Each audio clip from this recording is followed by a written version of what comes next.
Here, take it away. Will do. Okay, so we'll just start by introducing some of our EV ambassadors that I've asked to be on this call.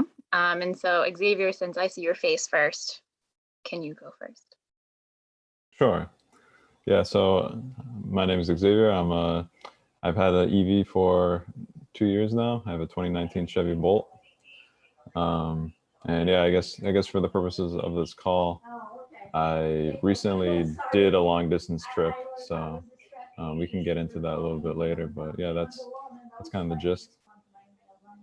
Okay, Ivy, do you want to go next? Hi everyone, I'm Ivy. I have a 2018 i3, and I haven't done a ton of long trips, but I have done the Massachusetts to New York trip a bunch of times with my i3, so I'm happy to talk about that or anything else. Okay, Jenna, she's a first-time EV ambassador panelist on this board. Would you like to go? Yeah, I've got a 2020 Leaf. It's my second Leaf, actually. I got my first one in 2017, right after we quit the Paris Accords. I got a Leaf out of sheer defiance, which I love. Love the Leaf. My long distance trip hasn't really been that long distance. I go mainly down to Connecticut in the south and then out to Western Massachusetts and up to Boston. With my new Leaf, I've got a lot better range, so I'm getting a little bit more courageous about going longer distances than I did with my first one. Great. And Peter, do you want to go?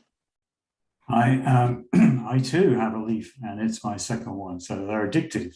And it's a lot better. The second one has a range of over 200 miles, which is a lot better than the first one, which had 150 miles, which was a lot better than my first electric car, which had a range of only 80 miles. So things are going in the right direction.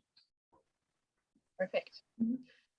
Okay, so now that we know our panel of experts, does anyone have something they want to say first? Any quick questions to go first? What is an i3? So it's BMW's electric car. I had originally not put the Rex on there, and then I remembered I should put that on there. They have some other electric vehicles as well, but the i3 is kind of a little thing, less sporty than some of their other cars. And the Rex version has a little gas-powered engine that just holds like 2 gallons, and it's there to recharge the battery. So it doesn't work like some of the other hybrids you would be familiar with, where you're actually driving off of gas. It just has this little backup. So if you are about to run out of electric, then the gas thing kicks in and charges the electric car. And so it just gets you, like it would get you to your destination or to another gas station. So for me, I feel like it was my first electric car. So for me, it gave me a little bit of peace of mind. Like, right, if I really got in trouble and the battery failed, or like I went too far, that I would have that little backup where I always knew I could get to a gas station.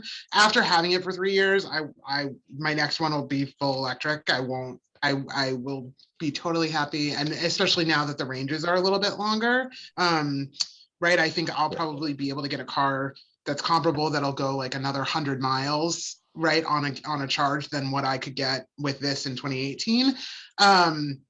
But they are very cute little cars. I have really liked it. I am a little bit spoiled. I don't know. I'm not going to get another one because of the range. So my lease is up in like 9 days.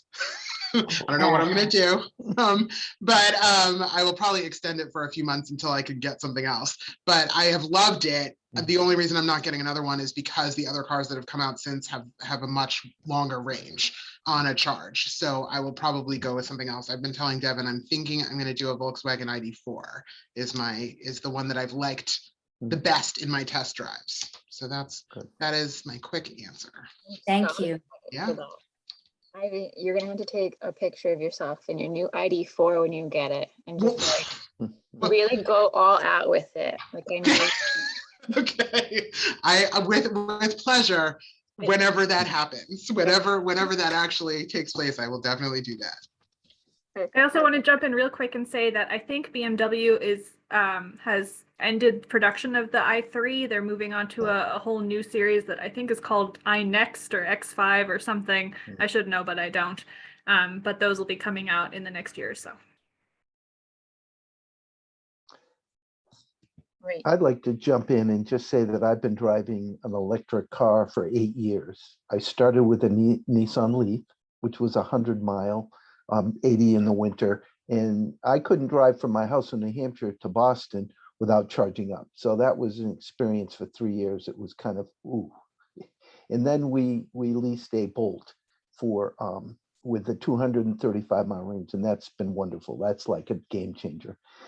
And now I have I bought a used 2017 Bolt, and unfortunately, we have the battery recall. So I'm waiting to get the new battery and patiently charging with my garage door open and going through that whole gyration. But infrastructure for me over the last few years, it's been crazy.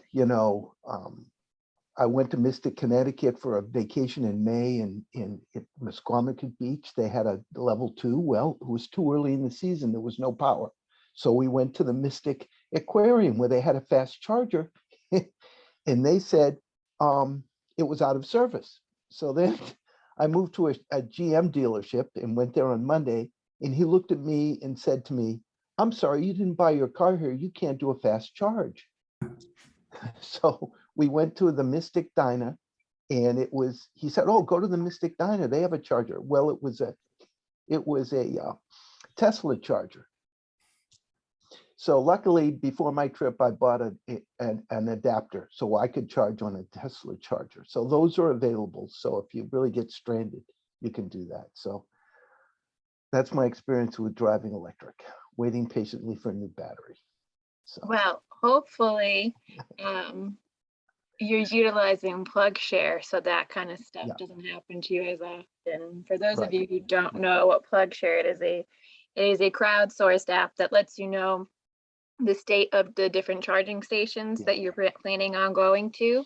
And because it's crowdsourced, it tells you like lots of random things that you want to know, like, does it cost you anything to use this charging station? Is it in like a well-lit area? Is it usually in use? That sort of thing.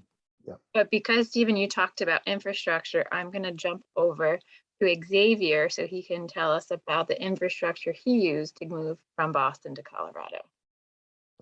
Great. Yeah, sure. So the infrastructure that I use is all level 3s. They were all along the highway, which was like pretty nice in the fact that there's charging stations like almost like every 50 miles or so along the highway. I ended up having to charge once every 100 miles. The reason I was taking the trip was because I was moving from Massachusetts to Colorado. So my car was like absolutely filled to the brim, and that put a big hit on my overall range. So between that and a few other factors, ended up charging like every 100 miles, which wasn't a big issue. Luckily, there's like a Walmart. Almost every Walmart has like an Electrify America charging station, and there's Walmarts everywhere. So it kind of worked out that way. And yeah, so just so everyone knows, Anna sent a link to a blog post Xavier did about his trip. So if you want to read up on it, he was very detailed. He even showed us pictures of his sandwiches that he ate on his way at charging stations. So, you don't miss a beat with Xavier, which is great. My personal question for you is, I know that EV drivers are super chatty, or just people who see EVs are also really chatty. Did you run into any like interesting folks along the way? Yeah, I did. Yeah. Yeah, there'd be people that just kind of like came up to me and would ask questions all the time about, like just like the basic questions, like how much range do you have, like stuff like that. But yeah, I would just be like hanging out at like a rest stop, right, and just like reading a book or something, and then someone would like realize that I'm the one that's like charging, and you know, they would be like, oh, hey, like, is that your Bolt over there? Also, people, one guy like just stopped me like in the middle. I was like about to leave, and they like started like waving their hands and like were like, hey, just like asking me questions. So, and then we actually like did the math together about like how much they would be paying for gas versus changing to electric versus depending on like how much they were driving. And yeah, it was funny. And the wife was like all embarrassed. But yeah. People ask you questions all the time. Everyone's like super curious, especially when you know, go out to places where you don't really see that many EVs. So Well, I'm glad you were like a little celebrity on your way, getting asked all these questions, and I mean, I'm sure like a lot of people on this call can kind of agree with that, where like people do ask you questions as an EV driver. There's a question in the chat for you, Xavier, which is how long did it take you to get to Colorado? So I split it into two legs. I drove from Massachusetts to Chicago in 2 days, where I took a break in Cleveland, and then from Chicago to Fort Collins, Colorado, where I took a break in Omaha, Nebraska. So overall, let me see. I think I have a table here that I kind of spelled everything out in.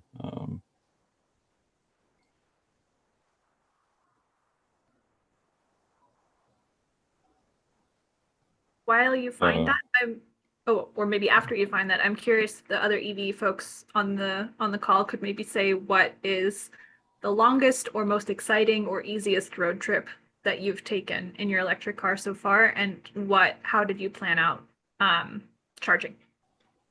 Those are not all the same trip. I know. I figured I would give people a variety so they can choose which story they want to tell. So, go ahead. Oh, thank you. So I've traveled. I live in Massachusetts and usually work from home, but the factory that I work for is in North Carolina. So I've traveled down in my Bolt. Did 5 trips this year in my car at different times of the year, at different temperatures, and doing different paths. And for me, and I'm assuming this is just because I'm an electrical engineer and I'm a geek about it, for me, it was all fun and an adventure, but it still wasn't hard. So I used PlugShare, and I would plan out different paths going down, and I wouldn't drive straight through. I would stay over at a hotel that had a destination charger, which is a level 2 charger, so I could pull up and plug my car in and go in the hotel, stay overnight. My car would be fully charged in the morning for free, which was very nice. And then I'd have a full charge and go on my way and make 1 or 2 stops the next day before I get down to my work in North Carolina. But it was all very easy, and the app is very friendly, and it gives you lots of information and ability to find other chargers if the one you get they're all aren't working. They were always a choice. It was always a choice, and I'd always default to stations that had multiple chargers in case A, some of them are broken, and B, someone's charging it when I get there. And most of the time I didn't find people that were charging at the same time, which was kind of disappointing because I like to talk to people about their experience with their charger and in their car, and learn about other cars. I saw lots of different cars.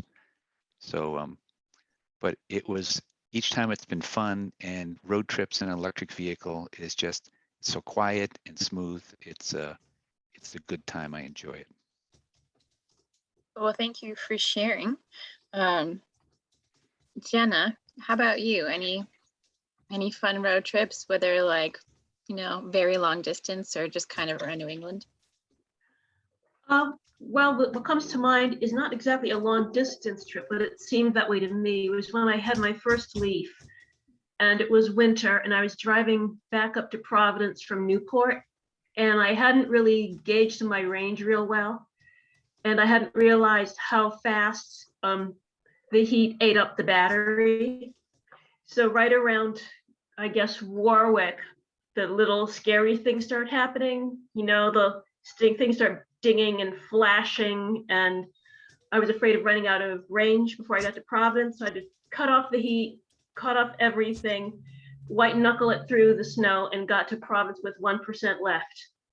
It seemed like a long trip, but it really wasn't. So that was a hard lesson to learn, but I was so proud of myself to get back home without having turned my car into a paperweight. Wow, good for you. That's very nerve-wracking. But this Yeah. actually goes really well with the question we got in the chat from Russ Cohen. And he says, I'd like to know, as we are on the onset of cold weather, to what extent heating the interior of the car puts a dent in the range. So do you have any idea of what that actually means for your car? Well, my new car doesn't make that much of a difference.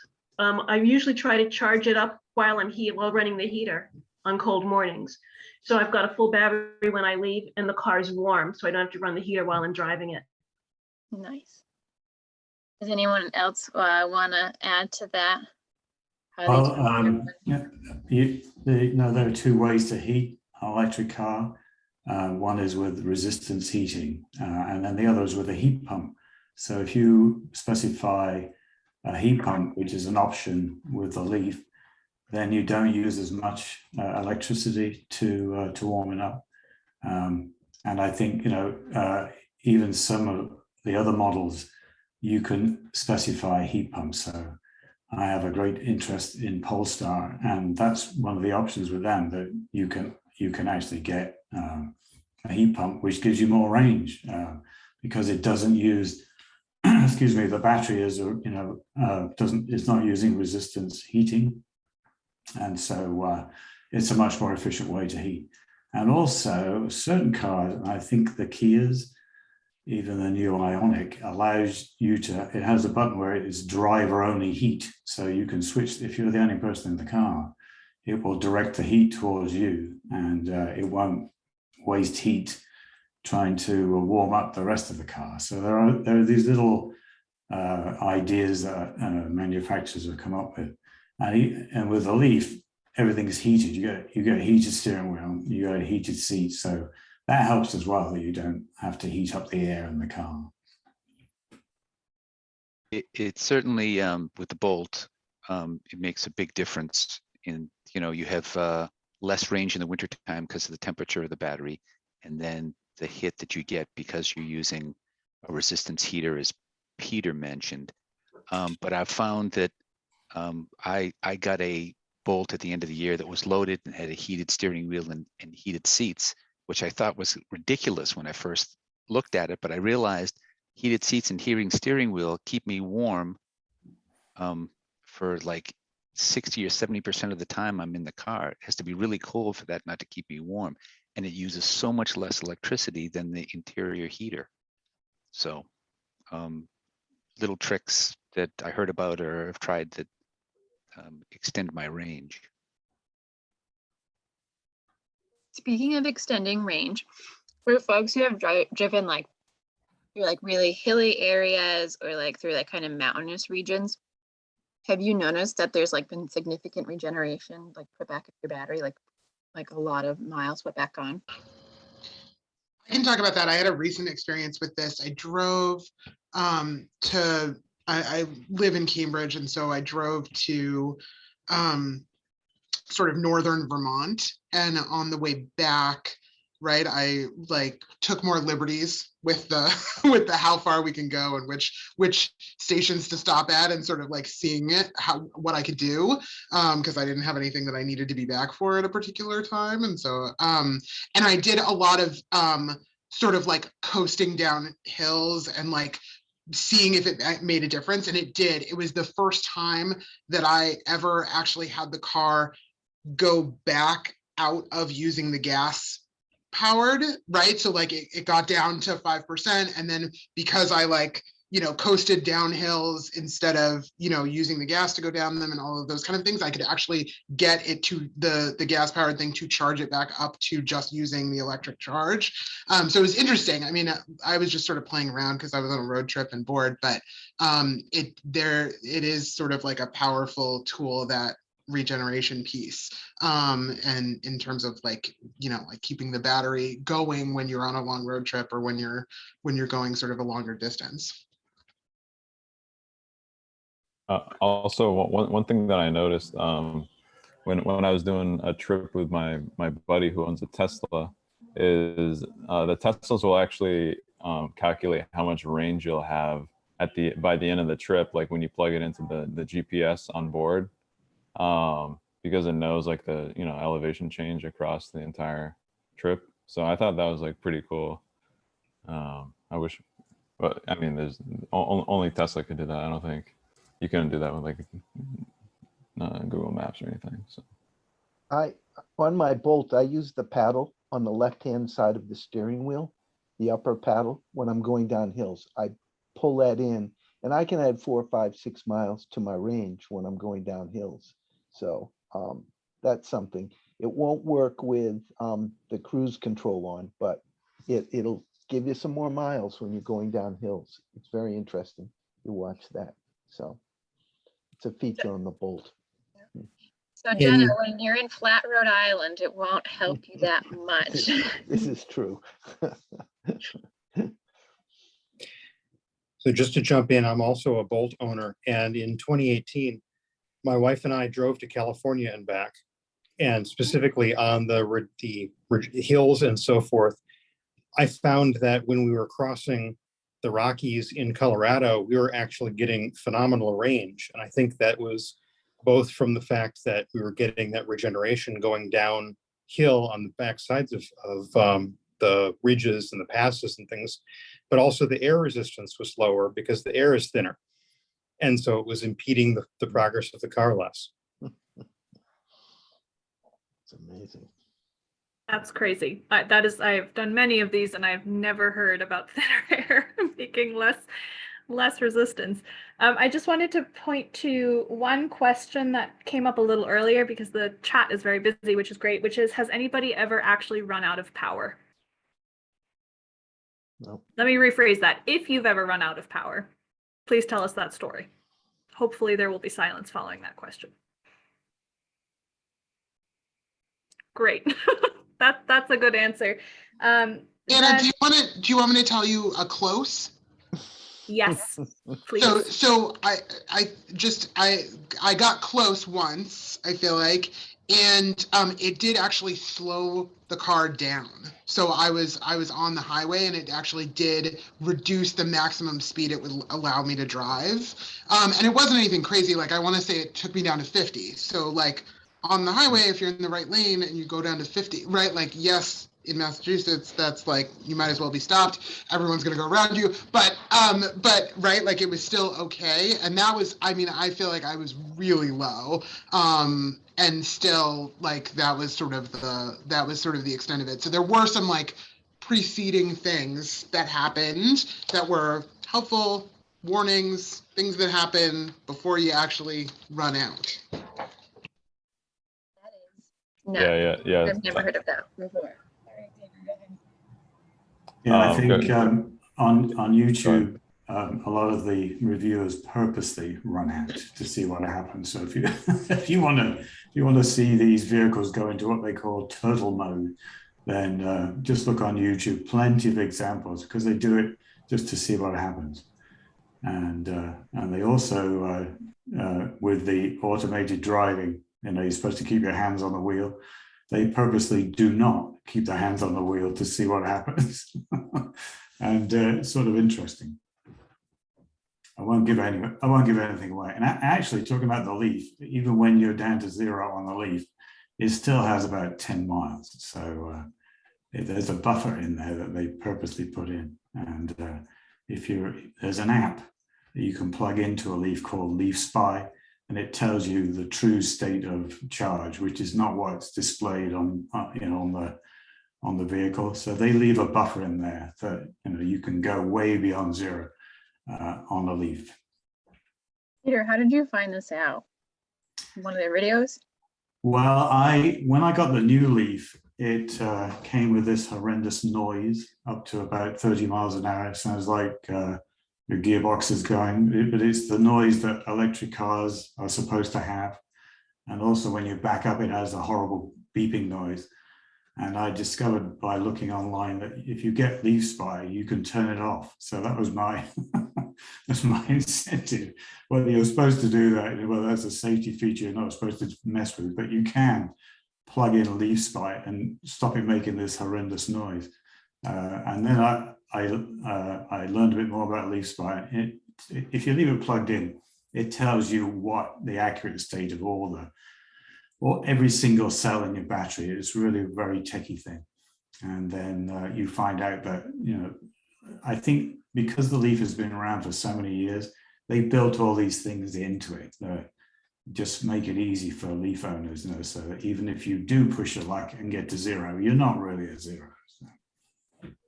That is good to know. Okay, I'm just going to pivot to the chat because I think some questions have been piling up and I want to make sure we get to them. So this one is from Andrea and she says, how many of you folks who own EVs charge at home? What is your setup / type of charger? Xavier, can we actually start with you and can you talk about like what your setup was in Boston versus what your setup is now? It's pretty similar. So I've never charged at home. Just use public charging stations, and my current setup now is a little bit more, I guess, like routine, where I have a charging station at the parking garage that I keep my car at. But yeah, other than that, in the past, it's always been kind of like guerrilla charging, where just charge whenever you can. And I've gotten into like routines where there's like the usual places where you charge, as like next to the gym or at the grocery store or whatever, and just pick up range whenever you can over the week and go from there. Guerrilla style is a very apt name for it, I think. Yeah. Jenna, how about you? What's your at-home charging situation? Okay, I live in a condo, and I have a charging station installed on the outside of my unit, which is really easy for me to do. I just had to get permission from a couple of the other owners to do that. I charge there most of the time, but also when I'm driving down to Connecticut or to Newport, I charge at the Wickford train station or at Newport Hospital. When I'm in Newport, actually, I park at Newport Hospital, then I ride my bike to my house, to my parents' house. And then by the time I'm sick of them, I can ride back to my car and it's charged up and I can get back to Providence. But PlugShare has been a really big help.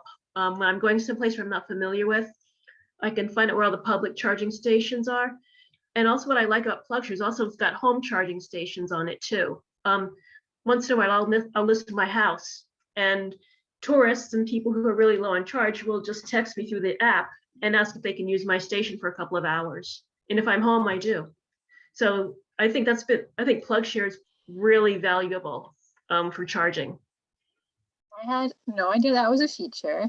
Thank you so much for sharing, because now I learned something today. I have a level 2 in my garage, which I do the Bolt, as well as I have a Mitsubishi Outlander PHEV. And by the way, that's a great one to camp in. I have an air mattress that fits in the back, and I've gone camping in that unit. So pretty interesting. But we also own a condo on Revere Beach, and I've been to the board of directors twice to request permission to put in a level 2 charging paid for by National Grid, and the board members voted it down. They would not allow it. So, we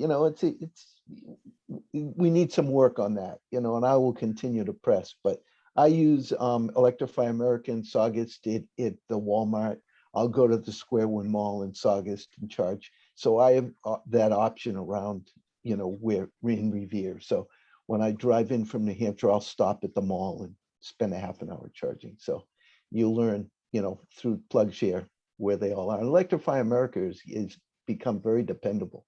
which I like. It's a fast charge situation. Well, that's good. Amanda, I saw that your hand was raised to answer this question too, I think. Is that right, or did I missee that? Me? Yes. Yes. There are also free charging stations that you can kind of sleuth out on the PlugShare app. And actually, and some, I don't know, you just kind of stumble on. I don't have a home charging station yet. And, you know, I'm lucky that my commute is really very short, which makes me really, I think, a good candidate to own an EV. There's a free charging station right down the road from where I work. So I've rarely paid for a charge yet so far, and I'm still under my first year of ownership. But I think depending on how much driving you do, you could even just plug into your regular outlet. If you're just needing to fill up, it's hard to get new terminology, non-gas terminology, you know, overnight for your next day. And even on road trips, I kind of try to sleuth out where the free spots might be. Nice. Well, I know someone in the other breakout room, he only ever charges like on the go and at free charging stations. So it's worked out very well for him. It's been a little bit of a game. How long can I go without having to pay for a charge? It sounds like a fun game though. It is a great game. I would like to highlight, I don't think we talked about it earlier, but specifically for road trips and long distances, I've been told on a lot of these phone calls that a better route planner is fantastic for long distance driving. So I'm just going to plug that here for anybody who could potentially be interested. And then we have one question, and I think I'm going to have Anna take a stab at it before I have any panelists take a stab at it, unless you want to jump right in. Which is, I know you put links into the chat for this, Anna, but like, you know, just to say it out loud. The question from Andrea is how many of you folks, oh, sorry, hold on, from Laura, will there be space to ask questions about environmental impact of making and disposing of EV batteries? Yes, so I'm happy to jumpstart that and then others can chime in. So what I responded to in the chat is that we have 2 pages on our website dedicated to the environmental impacts of electric vehicles and then the public health impacts as well, because those 2 kind of go hand in hand.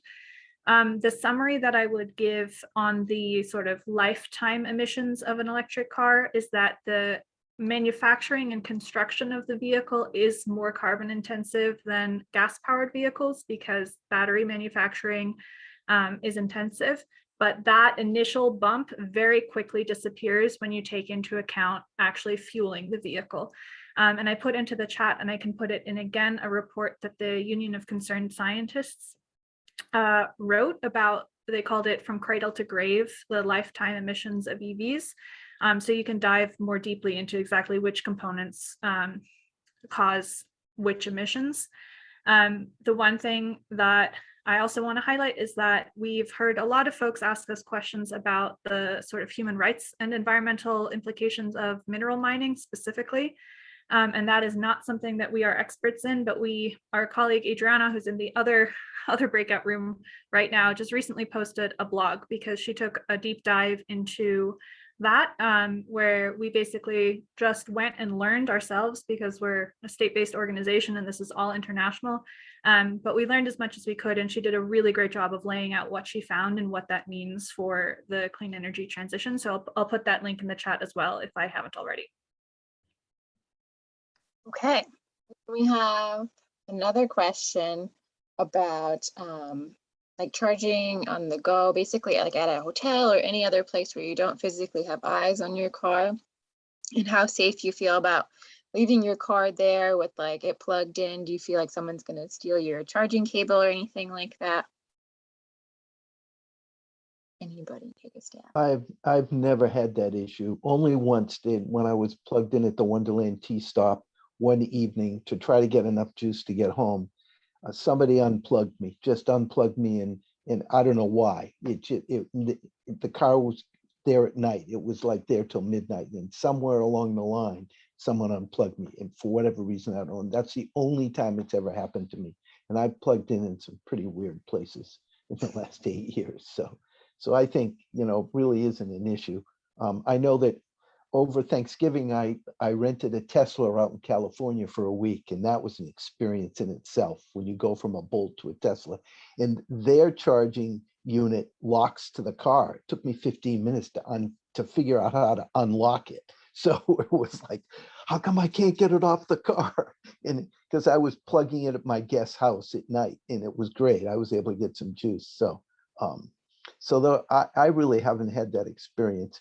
Early in the days in Greenfield, Mass, where we put in some charging stations, there was a person who parked at the transportation center at night while he worked in a restaurant, and the kids would come by and unplug his car, and the poor guy couldn't get home at night. But that was very early. That was years ago. That was probably 6-7 years ago. So I think it's a different game now, in my estimation. So. Yeah. I was just going to say, I feel like almost all of the times that I've charged outside of my house, it actually locks, and it would be very difficult to get it out. Just to agree with you, I think I don't worry about it. I definitely don't, right? When I'm locking the car, right, I'm essentially locking that too, and not a concern. Yeah, it's an option on the Leaf that you can set it if you once you plug a cable in, it will lock until you finish charging, so people can't get it out. So that's an option. And there's a setting on there's a setting on the Bolt that if someone disconnects it, the alarm will go off and make a lot of noise. I don't know what good that is, other than because it goes off after 5 minutes. So it's kind of weird. But Nice. All right. I have another question from Russ, and he's asking about camping. Says, I'd like to know if any of you use your cars for camping. I do, like Pittsburgh, New Hampshire, over 220 miles from Boston, where there are no chargers. I do know that we have someone on the other group that does a lot of camping. His name is Glenn, and Anna, I might ask you to find the link. He actually wrote a blog for us a while back about his camping out west and how he took his Kia Niro all the way from Massachusetts to, I think, as far as California with his wife and his 2 dogs while they were going camping. So you can definitely check that out there. But if anyone else has some their local camping stories they want to share, please feel free.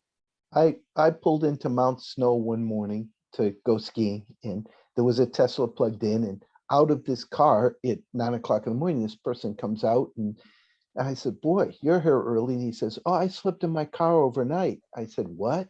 He says, yeah, I plugged it in and I put it in camping mode, and it kept me at the right temperature all night long while I was plugged in. I went, okay, that's what when you spend $50,000, $60,000, $70,000, I guess you get those kinds of features.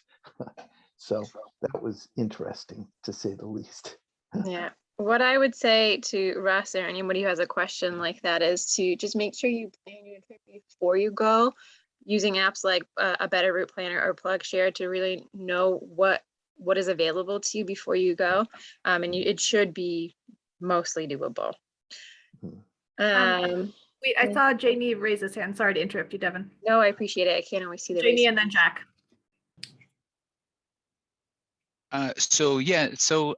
Using my Bolt, I've gone camping with my family. I have a wife and a daughter, and we use a tent, but I usually try to get a campsite that has a hookup for like a bigger motorhome. And that cable that they give you, I can use with my level 1 charger with an adapter and plug it in and charge off of that. I actually probably would accommodate my level 2 charger also if I brought it with me. So it's just a way to it's always nice to get a full charge when you leave first thing in the morning. So I've found there's ways to be creative to get that. Sure. For that trip that my wife and I took to California in 2018, much of the long distance charging infrastructure was still under construction. We drove past a lot of Electrify America sites in places like Nebraska next to the freeway that had plastic bags over them. And what we did is we brought a level 2 charger with us, made reservations at state campgrounds in places that had the big RV plugs, and then used that to bridge between the areas that had the faster chargers, and still managed to make 600 miles of driving a day without tiring ourselves out too much. And we brought a large tent and a queen size cot with an air mattress built into it. And it wasn't that was not that much of a hardship. So it is very doable. Here's all the evidence. I have a quick question about, does Nissan have an extended range option in the Leaf? Peter, you just got the quote unquote extended range option. I'm not sure what the extended range option is, but I mean, you A plus. yeah, you buy a car with a battery size, and it's sort of a bit cheeky with the Leaf because they do advertise it as having 226 miles range. But if you look into the details, it's only the low S model that has that. And if you go for the higher spec models, it's 215. So it's more than enough for me, but Leafs are a bit weird in that they're probably the last car that has the old charging system for level 3 or rapid charging. They use CHAdeMO, and that is not the standard anymore. So if you go to Electrify America, there's usually only one CHAdeMO rapid charge point, and that's a 50 kilowatt one. But the new standard is CCS, and that can go up to 350 kilowatts. So you can really rapidly charge. But I think Bolts are limited to 50 as well, which now in theory, the Leaf will charge at 100 kilowatts, but you can't find any 100 kilowatt chargers. There are only 50s, and they're all going away anyway. So the Leaf isn't really a long distance car. You're sort of stuck with, typically, the only long distance trip I did in the old Leaf, which was 150 miles, was to go down to the Cape, and there was one EVgo charger at the mall down there, and we knew we wouldn't make it back, so we swung by there. Out of the 3 available chargers, there was only one working, and that was a bit difficult to get going. So, infrastructure isn't great yet, but it's getting there. And certainly Electrify America is making a big difference. And just to round that point home, there is like a difference between the Leaf. So like if it says Nissan Leaf that has about 150 miles of range, and then the Leaf that Peter was talking about has around 226, but that's a Leaf Plus. So it's not a range extender, it's just a difference of battery size, like Peter said. The other nice thing about Nissan is that their dealers now have rapid chargers, and they don't care whether you bought it there or what. You can, if there's nobody blocking it, you can use it. So, and it's free, which is nice. And you get $250 of EVgo when you lease or buy a Leaf. You get 200. And I get messages now every month saying you haven't used any of your free, because I always charge overnight at home. So I have to remind myself I'm going to have to use this up before the lease ends. So EVgo are getting more organized. They keep telling me, use your free miles, but I haven't yet. Maybe one day you'll go on a long distance road trip and use them. And you'll write us a blog post about it. One point of clarification for folks who are hearing these names and not sure what they mean. EVgo and Electrify America and ChargePoint are all companies that are building out charging infrastructure, but the 2 websites that we've been putting in the chat, PlugShare and A Better Route Planner, will show you all of them, regardless of what company they are. So you can see which stations are closest to whatever route you're driving. Okay, so I'm just trying to go ahead, Xavier. I just had one more comment about charging stations. So a lot of charging stations are rated up to a certain amount of power output, but the car itself, the EV that you're driving, is only rated up to a certain amount, and oftentimes it's not close to that. So as EVs continue to improve, we'll see faster charging rates. But for example, like I'll come across like Electrify America stations that can charge up to like 350 kW, right? But my Bolt can only charge at 50 kilowatts. So I can't utilize like the full like capacity of that level 3. So that's something to keep in mind when you're looking for a car or whatever, like to see what the actual charging capacity is for your vehicle.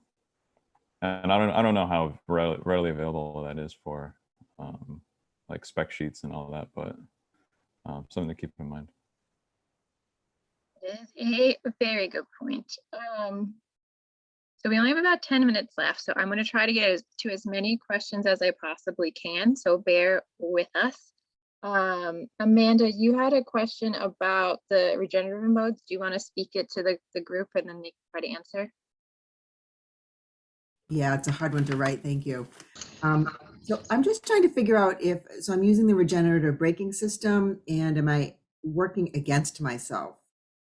My car I can set to like a sport or a regular mode or an eco mode. I'm always in eco mode. And then within that, I can use the regenerative system. And I kind of from a level 1 to 3. So I kind of keep it in the middle of the 2. And I don't know when you're going uphill or there's more resistance on the accelerator. So I'm curious, am I working against myself utilizing that? I don't think that I am. Yes, Jack, thanks. Sure. So anything you do with that is good. So the car under the hood has a scheme to let the electric motor do some of the braking for you and use that to put energy back into the battery. The settings that you're talking about, the 1, the 2, the 3, and so forth, they're basically changing how your pedal feels. Okay. Or how much, if you take your foot off the accelerator entirely, how much does it try and do that by default? And if you set it to the weak, it can try and act kind of like an automatic transmission normally, where the car creeps forward a little bit, or it just rolls whatever. Probably the higher level it is, the more it will default to slowing down, and so the more pressure you'll need to put on the accelerator to just keep going at the same speed. Now, with the Bolt, you only have 2 settings. You have basically drive and low. And my wife always drives in drive, and I always drive in low because I came from a manual transmission car and I'm used to some engine braking. But it's more what you're comfortable with and what you think is going to do a better job of getting you the range and the comfort that you want. Yeah, thank you. Devin, just real quick before we move on, I just wanted to make a comment just because I am looking, because my lease is up, I test drove a whole bunch of different electric cars. And I will tell folks that haven't driven different ones, the regenerative braking is completely different in them. The range is dramatic. They all feel totally different. So like when you're asking questions about regenerative driving, all of us are experiencing that in a different way, right? The amount of resistance you're getting, how many different levels there are, like every car, like all the different cars are very, very different. My i3, it's like super resistant. So like if I come up off the gas a little bit, the car stops, right? Whereas there are other ones where it's like much more like what I was used to with the gas powered car. There are ones in the middle. So just a comment in general for people who are thinking about this, test drive and see what you're comfortable with as well. So Ivy is going to get a VW ID4 probably. I'm really excited. Can you hear me? Now we can. My audio is just playing games with me. So Ivy was talking to me and she said she's going to get a VW ID4. So we're super excited to hear about that. But were there other cars that you favored? Like if you didn't get the ID4, were you going to get something else? I looked at a lot. I think because I have the i3 and I'm up high and it's tiny and easy to park in the city, I feel like that like set up a bad thing to look for. That is a very hard thing to find, is to be up high and in a teeny tiny car. So I actually didn't. So, you know, I drove a lot of cars that were fun. I picked the ID4 I liked the best because of the drive and how it felt driving. So that is sort of what I was going on. I feel like someone mentioned Polestar, and I did test drive one of those. I will warn folks, I mean, we haven't touched on sort of car dealership stuff, but the car dealerships are also run the gamut, right? Between not knowing anything about electric cars, knowing tons about electric cars. I feel like Polestar, I finally had to get off their list because I test drove it and got 10 phone calls and emails within 24 hours. And I was like, okay, I'm done, right? Right, so I feel like they're all like completely different. So just, people should like feel out what works for them. The technology is totally different when you're in the Tesla versus one of these other cars, like Hyundai, they're all over the place. So the ID4 I really liked in terms of it being fun to drive. Devin also knows I'm particular about colors. And the actual, what's that? It matters. It matters. Yeah, interior, exterior, I care about colors. Other people I know very much do not. But yeah, so that was sort of some of the driving factors for me. And the range. I was only looking at ones that were significantly more than what I have had so far. Are you gonna buy or lease? I think I'm gonna lease again. I think I'm gonna see again how much more the range changes again in the next few years. I also feel like with folks' experiences with like, production problems and things like that, I feel like they're still working everything out, even though it's now been several years of making these. So that's sort of my thinking on that. But I think the range is now so much longer than it was 3 years ago that I feel like I would certainly be fine with the ranges that are out there now. So I would, like if I found my perfect car, I would buy it. And it'll have a better color. Okay. Anna, did you see a specific question in the chat that might round us up? I did not. I've been keeping a list and we've gone through all of them, unless I've missed one, but I like to always ask at the end, what is one thing you wish you had known when you were thinking about getting your electric car, or maybe in this case, going on a road trip, that you know now that you think other people could benefit from hearing? Or if you want to talk about something else, we can do that too. Strangely, I got the latest copy of Consumer Reports today. They're not very kind to EVs, but they did give reliability ratings. And unfortunately, the ID4 didn't get a very good one. So I don't know what they are complaining about. They've only been out a little while. All the more reason to lease. It was the e-Niro got a 95 out of 100. The Leaf got 77, and I think the ID4 was in the 30s. But the Tesla Model S got a 5, which is really, you think, what are they? I don't get it. But if you read there's a little disclaimer that they put in their article, which said that this does not, we excluded the drivetrain because they have to admit the drivetrain in an electric vehicle is going to be far more reliable than a gasoline one. So they're just talking about fit and finish, whether all the little bits and pieces work. It's nothing to do with the drivetrain, which are hugely more reliable than anything the gasoline car can come out with. So I don't think they're really comparing apples and oranges.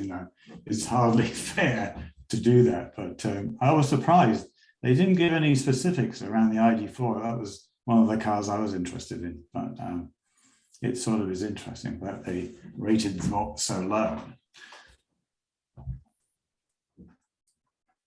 Go ahead, JB. So to answer your question, there were two things that were a surprise to me when I got the car. Number one was I came from a 5-speed driving a car with one pedal driving in traffic is so easy. It's like sitting in a recliner and being in traffic. It's so easy to drive. And the second thing that was a total surprise of how much fun they are to drive. Though that's the thing that's still 2 years in, I've never hit a car that I've enjoyed so much driving. And I'm 6 foot tall and I'm in the small car and still very comfortable. So nobody talks about that. And I hope they get to experience, more people get to experience it.